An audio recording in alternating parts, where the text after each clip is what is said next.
langsung reda dan bisa tidur, pada menurut itu susah sekali tidur, susah sekali memejamkan mata. Setiap jam 12 pasti bangun.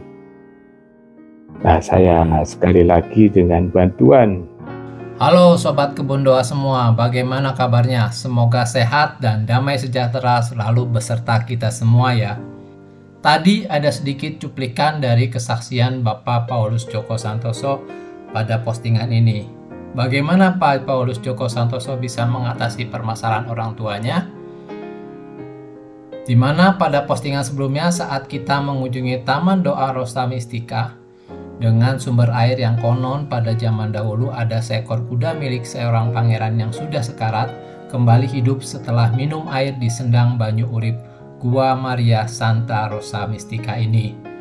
Dan kita dengarkan juga kesaksian dari Bapak Djoko Santoso tentang mujizat yang terjadi zaman sekarang, tentang kesaksian beliau yang mendapatkan kesembuhan dari penyakit beliau yang menahun dan sangat mahal secara medis, tetapi dengan kuasa Tuhan bisa sembuh dengan tinggal di sekitar Santa Rosa Mistika ini. Di samping itu juga pada postingan berikutnya beliau bersaksi juga dapat mengusir roh jahat dibantu dengan doa Bapa Kami dan Salam Maria. Nah, sekarang ada kesaksian lain dari Pak Djoko Santoso dalam menenangkan hati orang tuanya. Bagaimana ceritanya? Tanpa berlama-lama lagi, mari kita ikuti postingan berikut ini. Saya Paulus Djoko Santoso.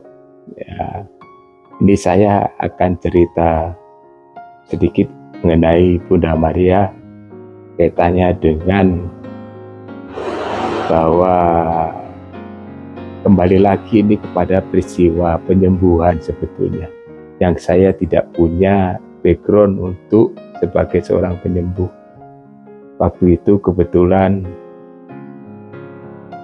orang tua saya sakit keras, dan kalau jam 12 malam itu terbangun langsung menjerit dan berteriak. Entah apa yang diteriaki, saya juga tidak paham. Tapi kebetulan beliau dirawat di kamar saya pada waktu saya masih tinggal di Jakarta. Waktu itu saya sekali lagi hanya memohon, karena biar bagaimanapun saya masih suka juga keliling ke Gua Maria yang ada khususnya di Pulau Jawa. Waktu itu saya hanya menempelkan tangan saya di belakang pundaknya orang tua saya berdoa. Pertama saya katakan, ya Yesus, tolong tenangkan orang tua kami, tolong tenangkan mami saya. Entah apa yang terjadi, hanya Engkau yang mengetahui. Setelah itu saya juga mohon kepada Bunda Maria, dampingilah saya untuk bisa kiranya saya berbuat bagi orang tua saya. Apapun yang terjadi, saya pasrah kepada Tuhan Yesus. Makanya melalui Bunda Maria saya memohon.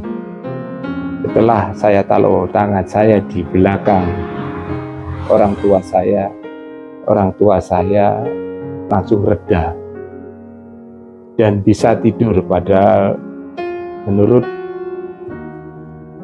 itu susah sekali tidur, susah sekali memejamkan mata. Setiap jam 12 pasti bangun. Nah, saya sekali lagi dengan bantuan daripada Tuhan Yesus, disertai oleh penyertaan Bunda Maria, akhirnya saya bisa menenangkan ibu saya. Sekarang beliau sudah tenang di surga, karena telah dipanggil. Saya hanya berdoa, semoga kami yang masih ada di dunia ini bisa berbuat lebih baik, bisa melakukan hal-hal yang disukai oleh Tuhan kita Yesus Kristus. Saya kira itu aja yang bisa saya sampaikan. Mohon maaf kalau ada kata-kata saya yang kurang berkenan kepada penonton secara keseluruhan, Bapak dan Ibu sekalian. Saya mohon maaf. Kiranya itu, selamat siang, berkah dalam. Setelah mendengarkan banyak kesaksian dari Pak Paulus Djoko tentang kesembuhan, pengusiran roh jahat, dan doa yang menenangkan orang tuanya, mari kita ikuti postingan berikutnya, di mana dari warga Sontak Rosa Mistika ini yang bernama Ibu Suratmi yang bersaksi dengan dibantu kekuatan doa, bercerita tentang kesembuhan suaminya yang kecelakaan yang menimbulkan banyak patah tulang. Dan bagaimana mujizat doa yang dialami Bu Ratmi? Mari ikuti postingan berikutnya dan jangan lupa untuk klik tombol subscribe dan ketik di kolom komen jika memiliki pengalaman mujizat lainnya, atau boleh juga ikut menanggapi tentang mujizat ini.